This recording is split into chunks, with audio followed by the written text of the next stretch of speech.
Start करते हैं। आज लास्ट टॉपिक है इसका, एप्लीकेशन ऑफ डायमेंशंस का।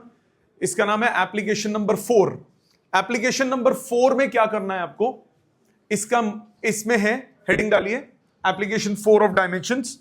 ये है derivation of formula.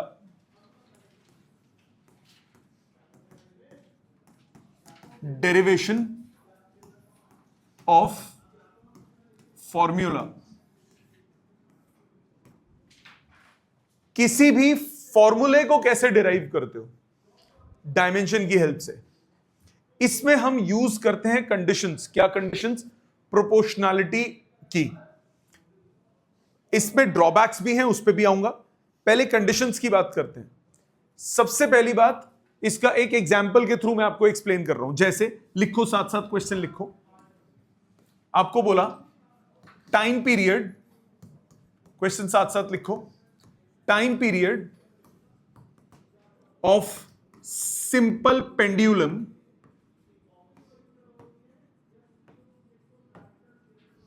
may depend upon,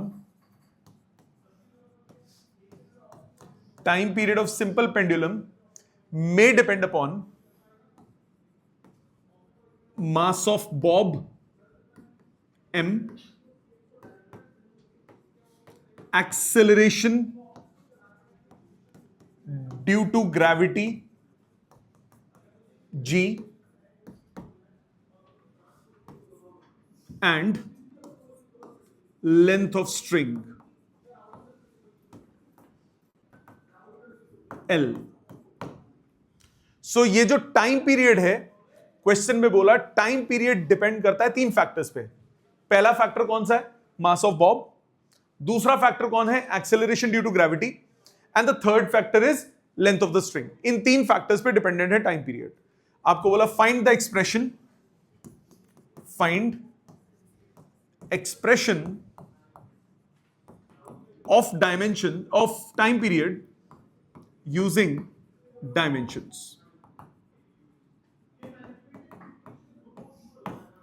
dimensions की हेल्प से आपको यह निकालना है। क्वेश्चन लिख लिया सबने? साथ साथ क्वेश्चन लिख लिया। अब देखो अप्रोच, इसको सॉल्व कैसे करते हैं। सॉल्व करने के लिए थोड़ा सा दिमाग। आपको बोला time period depend upon this this and this. तो टाइम पीरियड 3 फैक्टर्स पे डिपेंडेंट बोला है क्वेश्चन में। अभी लिखना मत, पहले समझो। टाइम पीरियड 3 फैक्टर्स पे डिपेंडेंट बोला है। First factor is mass of bob, second factor is acceleration due to gravity, and third factor is length of the string. इन 3 फैक्टर्स पे डिपेंडेंट है। मतलब सबसे पहले आप लिखोगे time period dependent on mass, acceleration due to gravity and length. मुझे नहीं पता कि डायरेक्ट प्रोपोर्शन है, मुझे नहीं पता इनवर्स प्रोपोर्शन है, मुझे नहीं पता डायरेक्ट प्रोपोर्शन है, मुझे नहीं पता कि इनवर्स प्रोपोर्शन है। अगर डायरेक्ट प्रोपोर्शन होगा तो पावर क्या आ जाएगी? पॉजिटिव। अगर इनवर्स प्रोपोर्शन होगा तो पावर क्या आ जाएगी? नेगेटिव। तो मैंने यहां पे पावर लिख लिया ए, बी और सी। अब मुझे नहीं पता कि स्क्वायर के प्रोपोर्शनल है, मुझे नहीं पता कि क्यूब के प्रोपोर्शनल है, तो पावर मैंने एबीसी लिख दी। मेरा टारगेट क्या है? एबीसी निकालना। तो जब भी क्वेश्चन आएगा, सबसे पहली चीज आप देखोगे कि जो वैल्यू दी है वो किस किस पे डिपेंडेंट है। अब उसकी प्रोपोर्शनैलिटी लेके पावर ले लो एबीसी। अगर पॉजिटिव आ जाए तो इसका मतलब क्या है? डायरेक्ट प्रोपोर्शन में। नेगेटिव आंसर आएगा तो मतलब क्या है? इनवर्स प्रोपोर्शन में। बाकी स्क्वायर्स क्यूब्स होगा तो वो पता लग जाएगा ऊपर और नीचे से, एबीसी की वैल्यू से। तो सेकेंड स्टेप आप क्या करोगे? T is equal to constant times m to power a, g to power b, b और l to power c। k constant, proportional हटेगा तो बेटा प्रोपोर्शनैलिटी कांस्टेंट आएगा ना। अब दोनों साइड डायमेंशंस डाल दो। अगर दो एक्सप्रेशंस इक्वल है तो दोनों की डायमेंशंस बराबर होंगी। तो लेफ्ट साइड पे डायमेंशंस क्या बन गई बेटा? m0, l0, t1। Right side constant की कोई डायमेंशन नहीं, मास की dimensions m1, l0, t0 power a। Acceleration due to gravity m0, l1, t-2 power b। Length m0, l1, t0 power c। No problem. ये तो easy वाली dimension है सारी। अब सिंप्लीफाई करो। पावर a सबके साथ ले जाओ, ये हो गया m to power a, zero वाले छोड़ दिए, इधर हुआ l to power b t to power minus 2b, इधर हुआ l to power c, yes और no? Simplify, m to power a l to the power b plus c t to the power minus 2b बराबर किसके है ये? m0 l0 t1, right? जब दो quantities equal तो डायमेंशन सेम, डायमेंशंस को बराबर कर दो, a की वैल्यू आ गई 0, b प्लस c की वैल्यू आ गई 0 और माइनस 2b की वैल्यू आ गई 1। माइनस 2b 1 है तो b कितना हो गया? Minus half. b अगर माइनस हाफ है, सब्सटीट्यूट करो तो c कितना होगा? Plus half. abc तीनों वैल्यूज आ गई, तीनों को ओरिजिनल एक्सप्रेशन में पुट कर दो।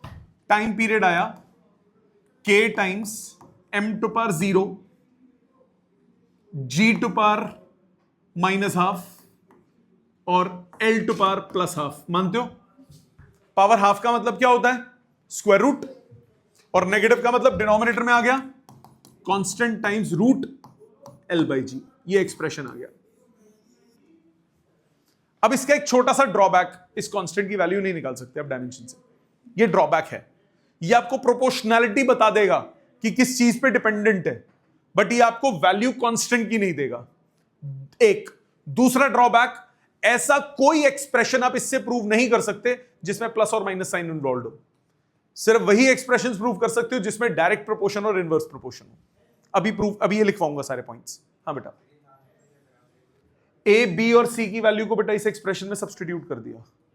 m की पावर a माने 0, g की पावर b मतलब माइनस हाफ और l की पावर हाफ। ये माइनस हाफ है, डिनोमिनेटर पे चला जाएगा प्लस हाफ। हाफ का मतलब क्या होता है? Square root. दोनों के पास स्क्वायर रूट तो ओवरऑल स्क्वायर रूट, मतलब वो मास पे डिपेंड नहीं कर रहा, अपने आप आ गया, ऑटोमेटिकली आया।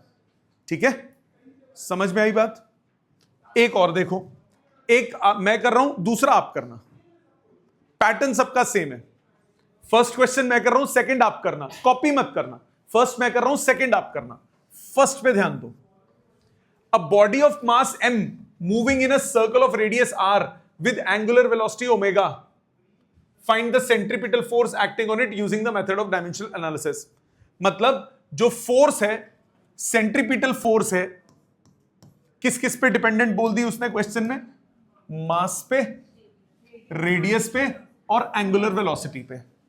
सो F dependent on mass, radius and omega. मानते हो? इन तीन फैक्टर्स पे ये डिपेंडेंट है। प्रोपोर्शनल हटाओ, constant times m to power a, r to power b, omega to power c। लिख सकता हूं, कोई दिक्कत नहीं।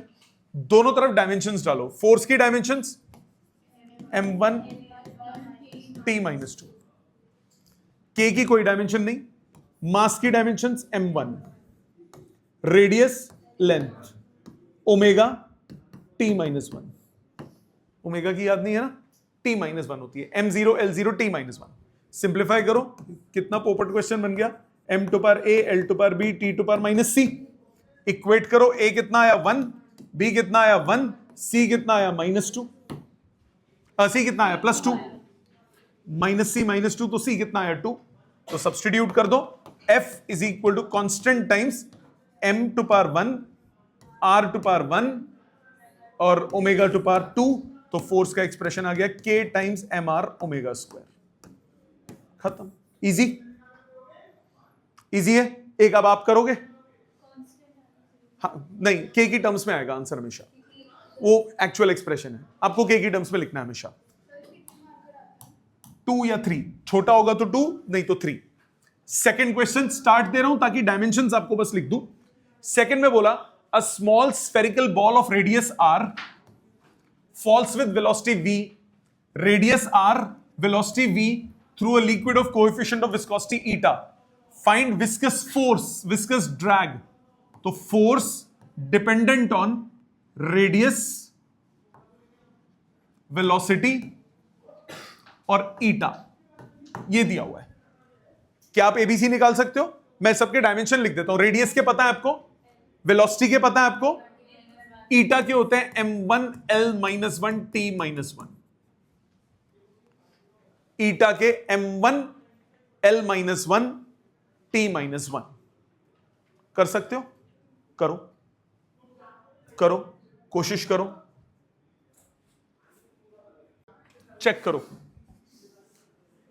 F is equal to constant times r to power a, v to power b, eta to power c। Force क्या हो गया? m1 l1 t-2। k का कोई नहीं, रेडियस मतलब लेंथ, वेलोसिटी मतलब l1 t-1, ईटा मतलब m1 l-1 t-1। यही मतलब हुआ बेटा। सिंप्लीफिकेशन करो, m की पावर सिर्फ c आएगी, l की पावर a भी है, b भी है, माइनस c भी है, t की power minus b minus c। मानते हो?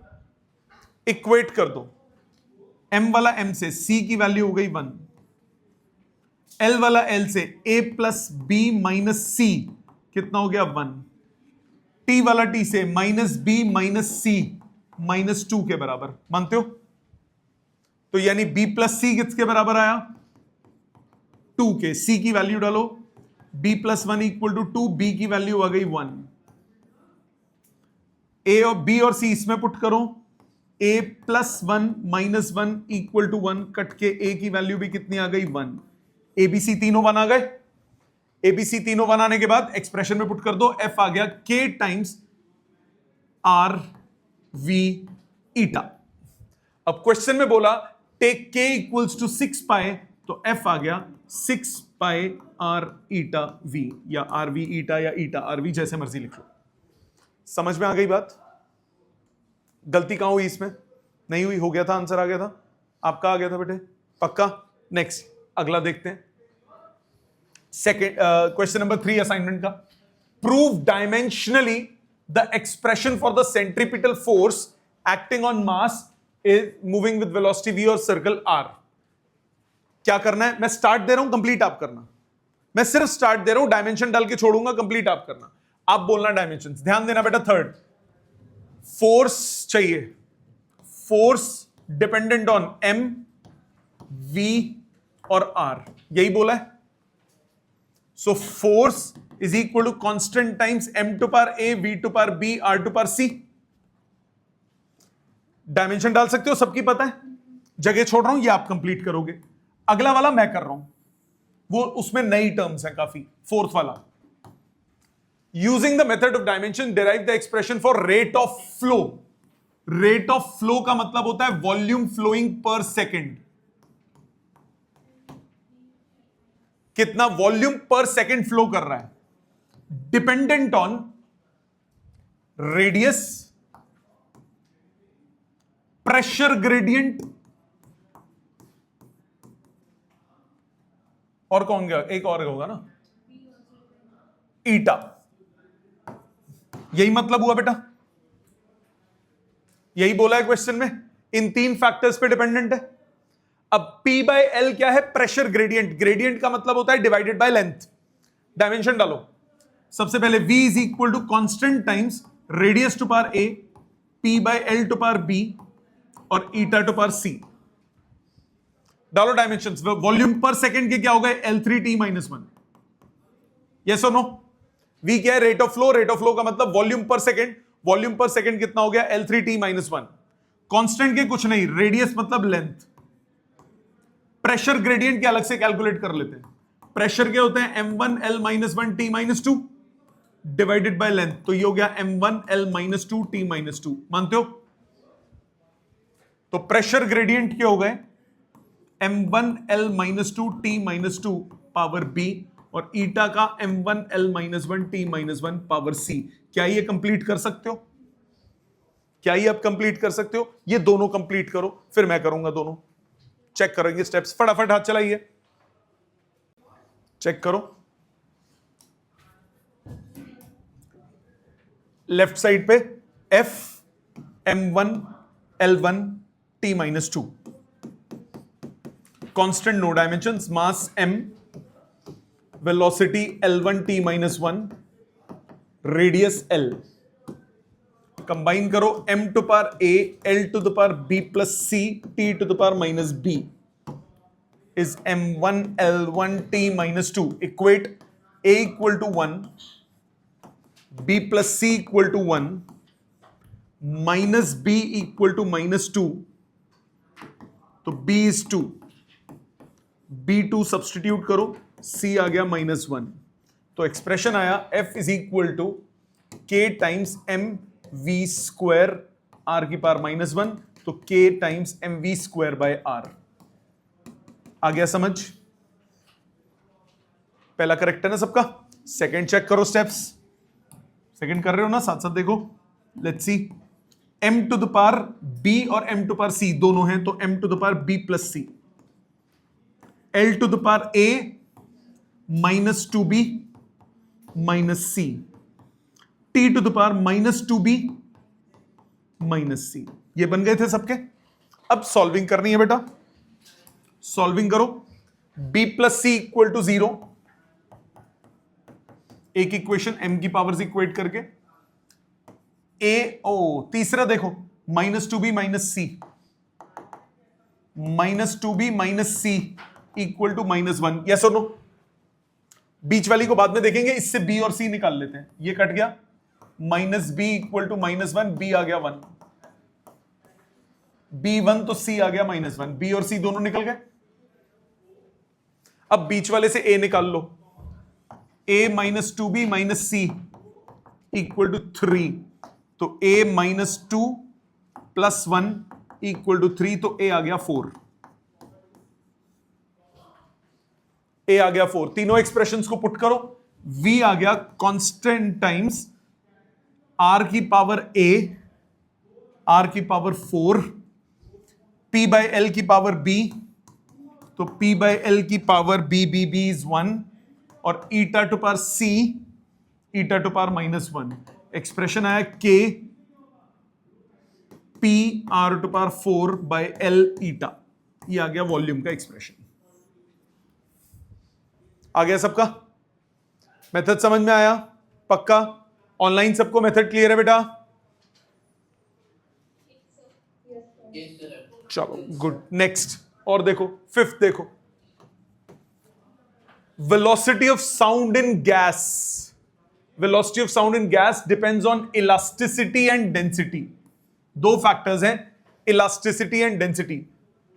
Velocity dependent on elasticity and density. ये दो पे डिपेंडेंट है. Derive the relation for the velocity of sound in medium by the method of dimensions. ध्यान दो बेटा, दो फैक्टर्स हैं यहां पे सिर्फ. तो v is equal to constant times elasticity और density. What is elasticity? Elasticity के प्रेशर वाले डायमेंशंस होते हैं. m1 l minus 1 t minus 2.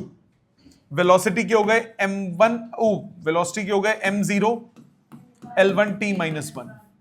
Constant के कुछ नहीं, इलास्टिसिटी के m1 l minus 1 t minus 2. और डेंसिटी के मास पर यूनिट वॉल्यूम. मानते हो यहां तक? इक्वेट करो, पहले सॉल्व करो. m to the power a plus b, l to the power minus a minus 3c और 3b और t to the power minus 2a. m0 l1 t minus 1. Equate करो. a प्लस b आ गया 0, minus a plus 3b आ गया 1 और minus 2a आ गया minus 1. a आ गया हाफ. यहां से a अगर इसमें सब्सटीट्यूट कर देता हूं तो b आ गया माइनस हाफ. बीच वाली इक्वेशन की जरूरत ही नहीं पड़ी. यहां पे दो वेरिएबल्स हैं सिर्फ, a और b निकल गए. एक्सप्रेशन में पुट करो. v is equal to k times e की पावर a इज हाफ और डेंसिटी के power b is minus half. तो k टाइम्स e की पावर हाफ अपॉन डेंसिटी की पावर हाफ. पावर हाफ क्या होता है? Square root e by rho. Expression आ गया. रो, हाँ डेंसिटी, ये होता है रो, डेंसिटी। डी लिख ले यार, मत रोना। यहां तक समझ में आया? सिक्स्थ आप करो, स्टार्ट दे रहा हूं, सिक्स्थ आप करो, स्टार्ट दे रहा हूं। A large fluid star oscillate in the shape under the influence of its own gravitational field. Find period of oscillation. Time period निकालना है. In terms of radius, density, and universal gravitational constant. वो अंदर उसने जो मर्जी किया हो भाड़ में जाए, अपने को तो ये मतलब है ना कौन किस पे डिपेंडेंट है. प्रोपोर्शनल हटाओ. T is equal to constant times R to power A, rho to power B, G to power C. Time क्या हो गया? M0, L0, T1. Radius length, density M1 L-3 और capital G M-1 L3 T-2. यही होता है. Capital G के dimensions कैसे निकालते थे? F is equal to G M1 M2 by R square. Capital G क्या हो गया? FR square upon M1 M2. कभी भूल जाओ तो रफ में फटाफट कर लिया करो. M1 L1 T-2, ऊपर L2, डिनोमिनेटर में M2. सॉल्व हो क्या आया? M-1 L3 T-2. ओ मैंने B लिख दिया, करो. बाकी लॉजिक समझ में आ गया क्या किया बेटा? ठीक है.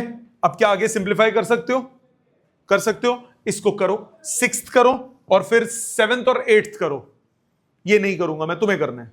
सिक्स्थ करो और सेवेंथ और एट्थ स्टार्टिंग से करो जल्दी.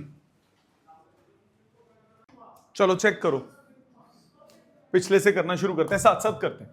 पहले इसको सॉल्व करते हैं. m की पावर b माइनस सी, l की power a minus 3b plus 3c, t की पावर -2c. यस और नो? इक्वेट करो. -2c किसके बराबर? 1 के. c आ गया -हाफ. b माइनस सी 0 के बराबर, तो b आ गया c के बराबर, तो b भी कितना आ गया? -Half. a minus 3b plus 3c बराबर 0 के. a minus 3b plus 3c बराबर किसके? 0 के. अब b और c बराबर थे तो ये दोनों कैंसिल आउट हो गए. a आ गया 0 के बराबर. तो आपके पास एक्सप्रेशन क्या बना? t is equal to constant times r to power 0, rho to power -half और तीसरा g to power -half. -Half का मतलब डिनोमिनेटर में आ गया और स्क्वायर रूट बन गया k टाइम्स 1/√ρg. समझ में आ गया? आ गया था answer. Next, assuming that critical velocity. Velocity हो गई. साथ साथ बोलना मेरे को, मैं जो डिफिकल्ट होगा मैं अपने आप बोलूंगा लिखने के लिए. समझो ध्यान से.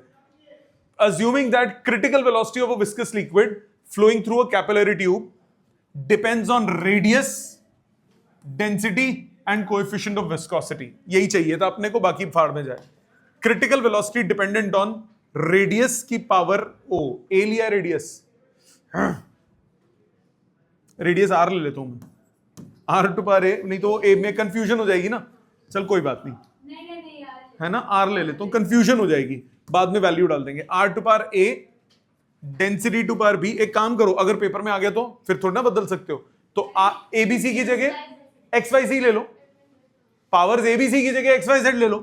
तो A to power X, density to power Y और तीसरा कौन बचा? Eta. Eta to power Z. ठीक है? नहीं ऐसे वेरिएबल जो क्वेश्चन में गिवन है वो बदलोगे नहीं. तो v is equal to constant times a to power x, rho to power y और eta to power z. v कितना हुआ? L1 T-1. a मतलब लेंथ, डेंसिटी मतलब M1 L-3 और ईटा मतलब M1 L-1 T-1 power z. b नहीं y. आदत से मजबूर.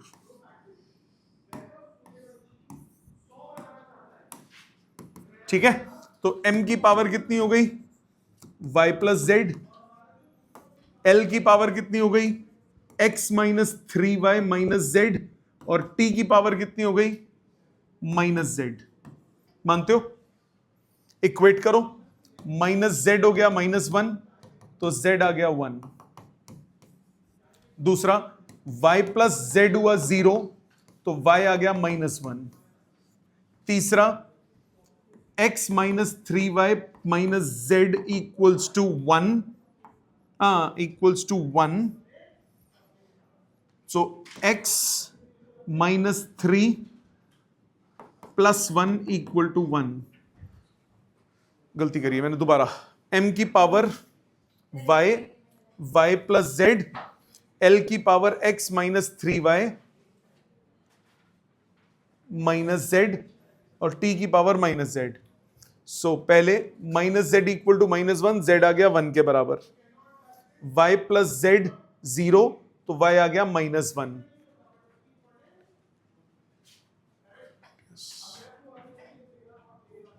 अब तीसरे पे आओ, कौन बचा, x minus 3y minus z equals to 1। So x minus 3, ओ वैल्यू गलत डल गई ना मुझसे, वही तो मैं कह रहा हूं ना, गलती हुई है कुछ। x माइनस 3 नहीं +3, मैंने उसकी वैल्यू उल्टे में डाल दी, -1 equal to 1। So x plus 2 equal to 1, x आ गया -1, x आ गया -1। ठीक है, x आ गया -1, तो सब्स्टिट्यूट करो, वेलोसिटी आ गई आपके पास k times a to power -1 rho to power -1 और तीसरा ईटा टू पावर 1। तो k times eta by a rho, ये हो गया वेलोसिटी का फॉर्मूला।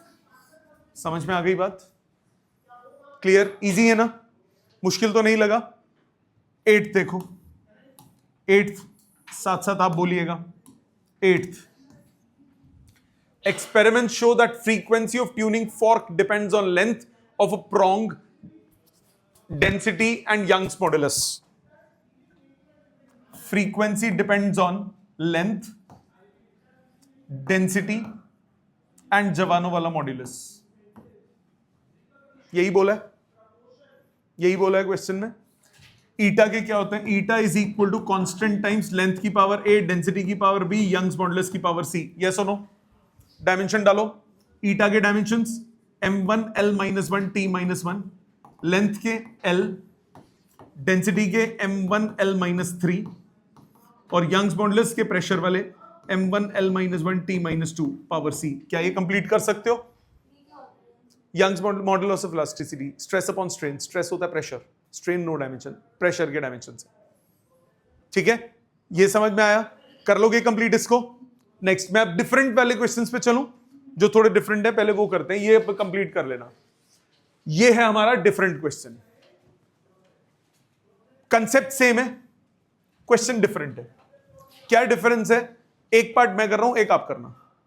ठीक है, क्वेश्चन कह रहा है कैलकुलेट द डायमेंशंस, अब डायमेंशन निकालनी है, of linear momentum and surface tension in terms of velocity, density and frequency. मतलब अभी हमने 3 फंडामेंटल लिए हुए, कौन कौन से? लेंथ, मास और टाइम। अब मेरे को बोला कि अब हमें फंडामेंटल किसको लेना है? वेलोसिटी को, डेंसिटी को और फ्रीक्वेंसी को। ये 3 फंडामेंटल चाहिए। क्या करें इसमें? बहुत आसान तरीका है, बहुत आसान तरीका। जैसे डेरिवेशन ऑफ फॉर्मूला कर रहे हो ना, वैसे सॉल्व करो, बट लिखने का पैटर्न थोड़ा सा बदल जाएगा। क्या हो जाएगा जरा ध्यान से देखना। आपको चाहिए क्या? आपको चाहिए 9th का फर्स्ट पार्ट कर रहा हूं। पहला कौन है? Linear momentum. लीनियर मोमेंटम आपको चाहिए, इसकी डायमेंशन चाहिए, किसकी टर्म्स में चाहिए? Velocity power a, density power b and frequency power c। लिख रहे, उसमें हमने फॉर्मूले के हिसाब से लिखा था, प्रोपोर्शनल, इक्वल, इसमें हम डायमेंशन के हिसाब से लिखेंगे। बाकी प्रोसेस बिल्कुल सेम है, प्रोसेस इज एब्सोल्युटली सेम। अब आप क्या करो, सब में एमएलटी डालो। मोमेंटम के डायमेंशन क्या होते हैं? m1 l1 t-1, यही होते हैं मोमेंटम के। वेलोसिटी के क्या होते हैं? l1 t-1 power a, density के m1 l-3 power b, frequency के t-1 पावर c। लिख सकता हूं? गलत तो नहीं है? लिख सकता हूं बेटा जयेश? पक्का? सॉल्व करो। m की पावर b, l की power a minus 3b, t की power minus a minus c। Left side पे कितना आया? m1 l1 t minus 1। Equate, बंदर आ गया 1 के बराबर, a माइनस 3 बंदर आ गए 1 के बराबर, तो a आ गया किसके बराबर? 4 के। माइनस a माइनस c किसके बराबर? माइनस 1 के। तो a प्लस c आया 1 के बराबर, a 4 डालो, c कितना आया? माइनस 3। राइट? तो यानी मोमेंटम के डायमेंशंस आपके क्या बन गए in terms of this? Velocity की पावर 4, डेंसिटी की पावर 1 और फ्रीक्वेंसी की पावर माइनस 3। आ गई डायमेंशंस, खत्म। बस लिखने का तरीका बदल जाएगा, कंसेप्ट इज एब्सोल्युटली सेम। तो ये दो टाइप के क्वेश्चंस बनते हैं, पहला जिसमें हमें प्रोपोर्शनल लेके फॉर्मूला बनाना पड़ता है, दूसरा जिसमें हमें डायमेंशन की फॉर्म में सॉल्व करना पड़ता है। समझ में आ गया? मुश्किल तो नहीं है। इसका सेकंड पार्ट करोगे? सेकंड पार्ट अटेम्प्ट करोगे? किसका निकालना है? Surface tension. मैं उसकी स्टार्ट दे देता हूं, उसकी डायमेंशन लिख देता हूं, कंप्लीट आप करो। डिपेंड करता है बेटा। Surface tension dependent on velocity to power a, density to power b और frequency to power c। Surface tension की डायमेंशन होती है force upon length. Force upon length m1 l0 t minus 2। Right side same रहेगा, जो यहां लिखा था वो तो सेम ही है ना। अब कर सकते हो सॉल्व, करो कोशिश, राइट साइड वाला करो सॉल्व। चेक कीजिए,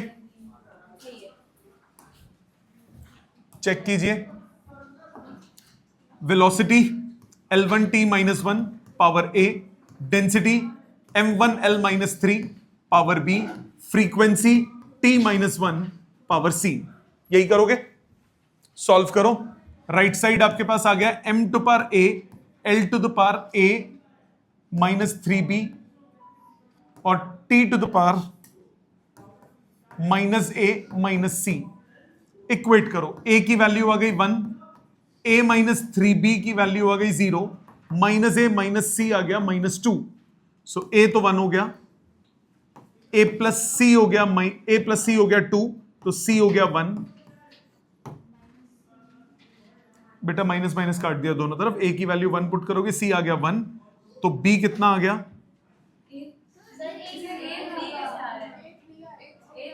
एक मिनट रुक जाओ, रुक जाओ।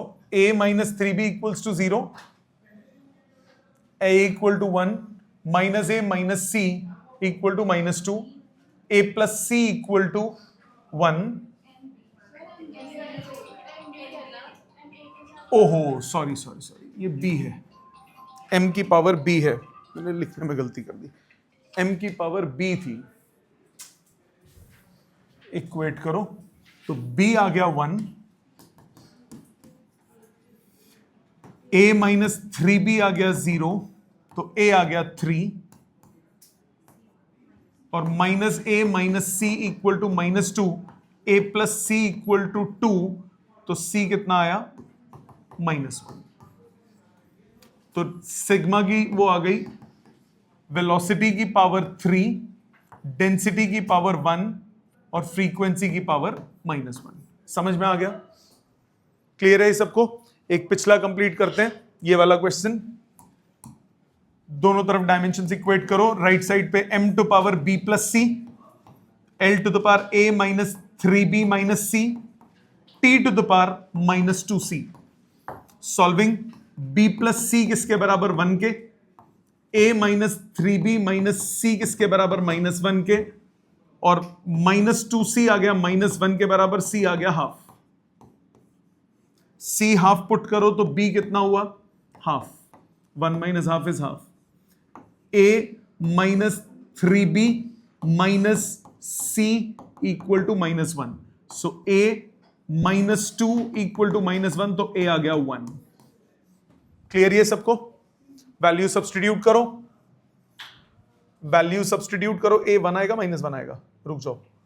a minus 3b minus c equal to minus 1, so a minus 3/2 -1/2 equal to 1।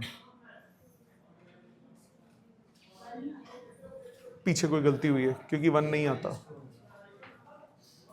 दोबारा 1 minute, let me check. m1l-1 t-1 l to power a, m1l-3 to power b, m1l-1 t-2 की power c। ठीक है, तो m की power b, m की power c, l की power a -3b -c और t की पावर -2c। ये है m1l-1 t-1 ईटा। ईटा वही है ना? ओ ओ ओ ओ ओ ओ ओ ओ ओ ओ ईटा लिख दिया। क्वेश्चन में था फ्रीक्वेंसी। क्वेश्चन में था फ्रीक्वेंसी। क्वेश्चन में था frequency.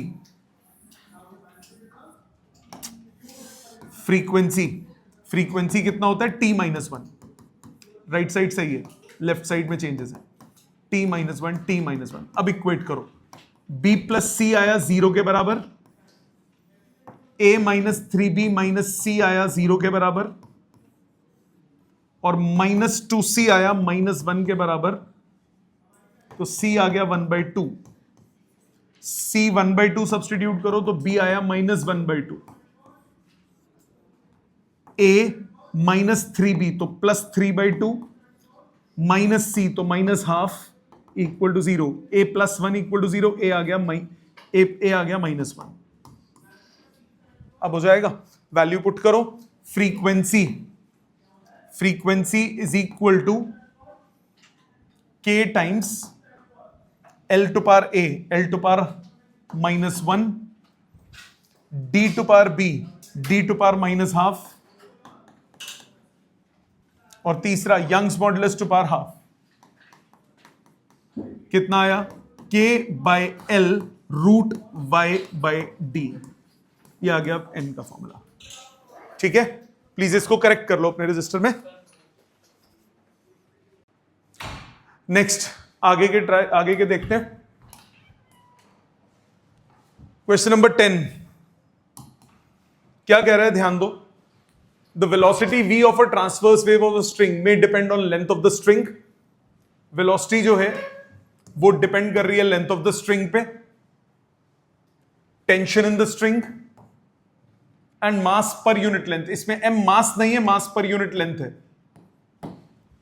So v is equal to constant times length की power a, tension to power b, m to power c। Dimension डालो।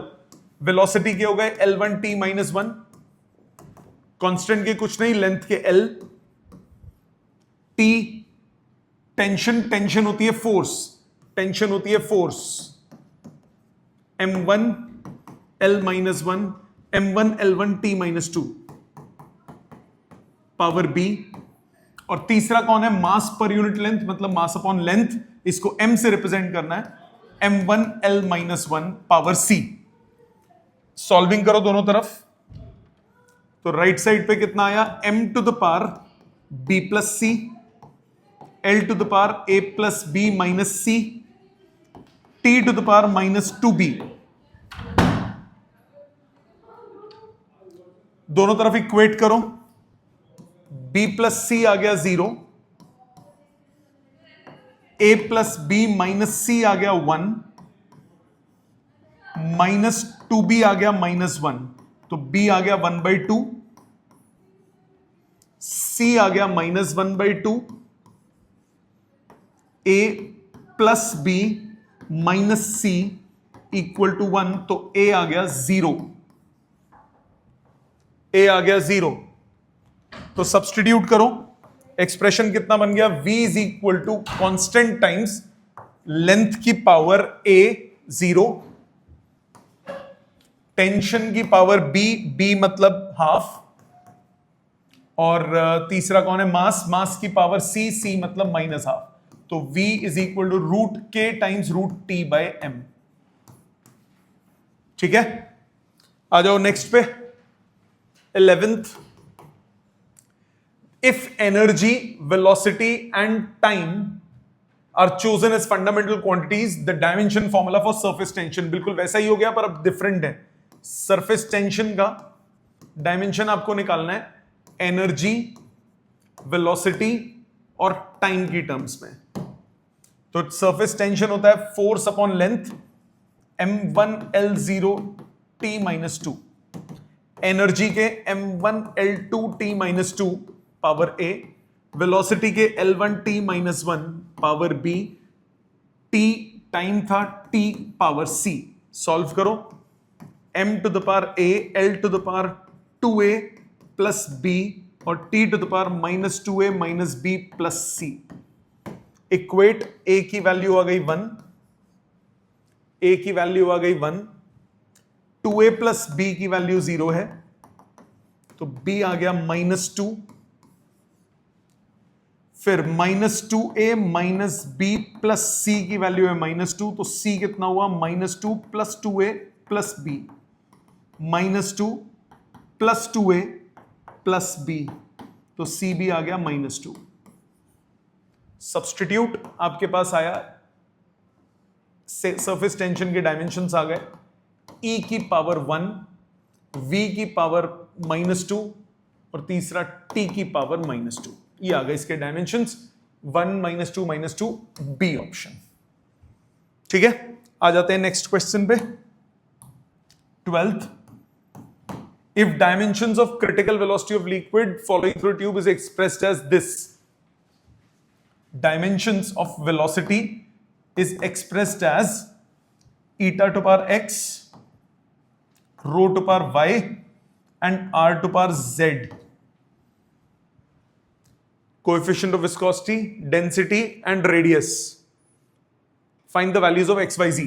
तो critical velocity कितना हो गया m0 l1 t minus 1 velocity, eta के कितने हुए m1 l minus 1 t minus 1 power x, rho मतलब m1 l minus 3 power y और r मतलब l पावर z। सॉल्व करो, m to the power x plus y, l to the power minus x minus 3y plus z और t to the power minus x। Equate, minus x आ गया -1 मतलब x आ गया 1 के बराबर, x आ जाएगा 1 के बराबर, x प्लस वाई किसके बराबर 0 के, तो y आ गया -1 के बराबर, और तीसरा -x minus 3y plus z l की पावर किसके बराबर 1 के बराबर, l की पावर 1 के बराबर, तो x निकल चुका, y निकल चुका, z हो गया 1 प्लस x प्लस 3y, सो 1 plus x plus 3y minus 3, तो z कितना आया -1, सो x आ गया 1, y आ गया -1, z आ गया -1, 1 -1 -1 1 -1 डी ऑप्शन। ठीक है, लास्ट दो क्वेश्चंस, क्वेश्चन नंबर 13 कह रहा है force, velocity and time are taken as fundamental units, then the dimensions of mass. तो मास की टर्म्स, मास आपको चाहिए फोर्स की पावर a, वेलोसिटी की पावर b एंड टाइम की power c। So mass m1, force m1 l1 t minus 2 power a, velocity l1 t minus 1 power b, time t power c। इकट्ठा करो, m to the power a, l to the power a plus b, t to the power -2a minus b plus c। Equate कर दो, a equal to 1 आ गया, a plus b equals to 0 आ गया, तो b आ गया -1, -2a minus b plus c किसके बराबर आया 0 के, तो c कितना हुआ 2a प्लस b, 2a मतलब 2 प्लस b मतलब -1, c आ गया 1। सो आपके पास एक्सप्रेशन आया f to power 1, v to power -1 और c to power 1, 1 -1 1, D option. आ जाते हैं 14th पे, last question. The frequency of vibration of mass m suspended spring constant k is given by this dimensionless quantity, the values of x and y। f frequency है, c constant है, m to power x, k to power y। अब कौन सी चीज क्या है, f है frequency, frequency के dimensions होते हैं t-1, कांस्टेंट के कोई डायमेंशन नहीं, m मास है, मास की पावर x, m मास है ना, और के स्प्रिंग कांस्टेंट, स्प्रिंग कांस्टेंट का होता है force upon length. Spring constant की, ये जो स्प्रिंग कांस्टेंट आपको दिख रहा है ये होता है force upon length, m1L0 t-2 power y। Solve करो, राइट साइड आ गया m to the power x plus y, l to power 0, t to power -2y। Equate करो, x plus y equal to 0 और -2y इक्वल टू -1, तो y आ गया 1/2, x आ गया -1/2। सो -1/2 and 1/2 option हो गई डी ऑप्शन। ठीक है जी, होमवर्क आज का रिपीट कीजिए सारे क्वेश्चंस। ठीक है, थैंक यू वेरी मच।